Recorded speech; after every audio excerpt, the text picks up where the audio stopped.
Drum brakes were the first generation of braking systems in vehicles from the early 1900s all the way up to the 1980s and 90s. Most older vehicles still on the road today only have drum brakes on the rear of the car. Here are the tools you'll need to do it yourself.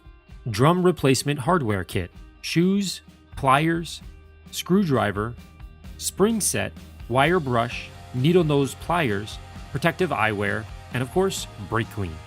I'm Larry Casilla, pro detailer and trainer for the last 15 years, but when it comes to what's under the hood, I'm the student. Follow me as experts teach me how to diagnose, fix, and modify cars on Autoblog's Wrenched.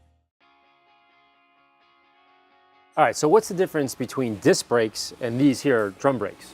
Well, the disc brake actually has two brake pads that squeeze together hydraulically through a caliper and create the friction to slow the car down. Okay. A drum brake has two shoes which sit with springs on the inside of this drum and through a wheel cylinder hydraulically expand and cause the friction on the inside of this drum. So a caliper squeezes and a drum kind of pushes out. Exactly. Okay.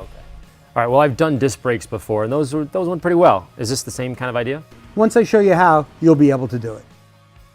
It's important to understand that this is a complicated job that has many different setups unique to each respective vehicle, so keep in mind, your specific drum brakes may not exactly resemble the ones shown here, and you might need more information or tools specific to your car to do the job properly. Remember, our goal with this video is to give you an idea of what's involved in these types of projects, should you choose to replace the brakes yourself. If you're uncomfortable, simply hire a professional mechanic. First, we remove the drum with two bolts that, once screwed in evenly, will slowly push the drum away from the brake assembly. Otherwise, a few hits with a sledgehammer on each side will help dislodge the rusty drum, revealing the pads underneath. For novices like myself, Spencer suggested I take a cell phone picture of the brake assembly after I pull the drum off, and especially before I start pulling the shoes apart.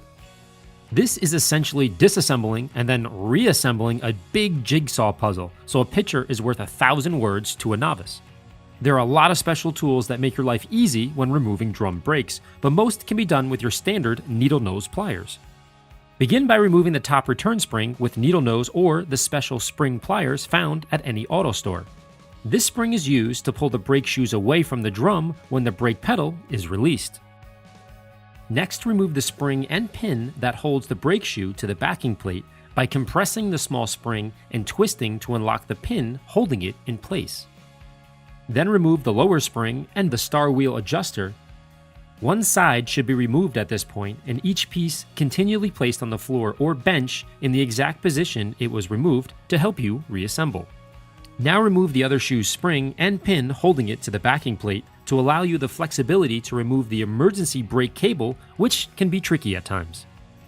The emergency brake assembly is typically attached to only one side of the brake shoe, sometimes the front shoe or sometimes the rear shoe, depending on the particular car.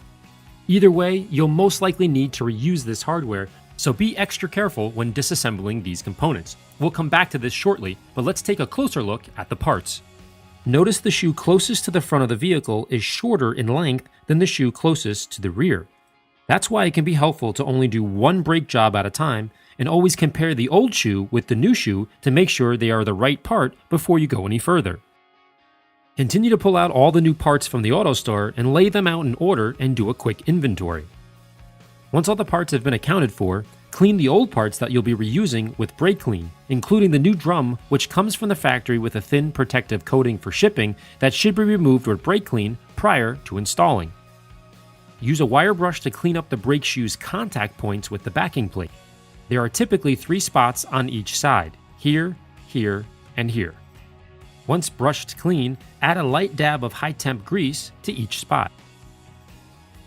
Now swap out the old parts with the new replacement parts on your bench diagram and double check you have all the pieces in your kit.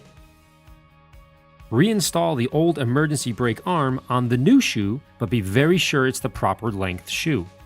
Keep referring back to your picture to double check what else needs to be added to the new shoe for your particular drum brake setup. Reinstall the emergency brake spring to the holder and secure the clip. Reattach the e-brake cable and slide the pin from the back side through the backing plate and the shoe and compress and twist the spring over the pin until it catches. This spring and pin is what holds the shoe in place. Now, reinstall the star wheel adjuster, but make sure it's clean, then lubricate it so it moves in and out freely.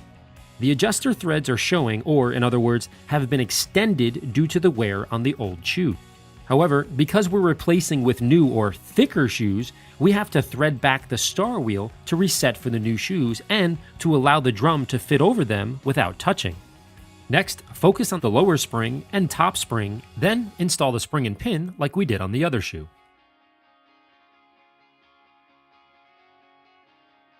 Before we put the drum back on, quickly wire brush the hub face and add a light dab of high temp grease to ensure the drum lays flat and doesn't wobble in the future. Afterwards, Spencer has me tap the shoes to make sure everything is connected and centered in order for the drum to sit properly. Now install the new drum and hand tighten a few bolts to have it fully seated. We'll retorque the bolts properly when we reattach the wheel. Spin the drum to get a feel for how loose or tight the star wheel adjuster might be. At this point, it's normal or okay to have the drum spin freely. However, a brake adjustment must be done with a screwdriver or a brake adjustment tool that fits in a small hole in the backside of the brake assembly. The goal here is to spin the star wheel until the shoe is extended enough to have the drum spin, but has a bit of drag when it's doing it. When you're all set, put the wheel back on and be sure to torque them to your manufacturer's suggested foot-pounds. As I'm sure you've noticed by now, replacing your brake shoes and hardware is no simple task. Each brake assembly may be slightly different from the one shown here, but use this video as a reference if you choose to take on this project. If you're uncomfortable, seek a professional mechanic. For more how-to car repair videos, visit autoblog.com/wrenched. I'm Larry Casilla from AmmoNYC.com. As always, thanks for watching.